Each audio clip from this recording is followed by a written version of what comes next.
This just might be the most leaked device ever. We've got videos from the S23 Ultra in real stores.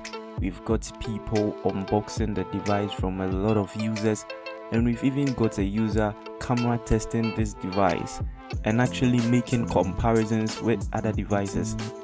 We do have some updates. According to Ice Universe, Samsung's answer to the cinematic mode on iPhones, which is portrait video, is getting an improvement in the S23 Ultra, because now we can now shoot 4K at 30 frames per second, which I think it's very good.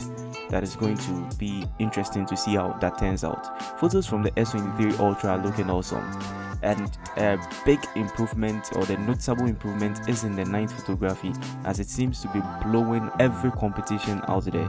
I must say the phones look amazing. One noticeable detail is the fact that the colors seen are a bit pale as compared to the ones in the renders. Ice Universe says Samsung is going to push new updates to the device before launch, so we could even see more improvements in these devices. Stick around and I'll be back when I find something new.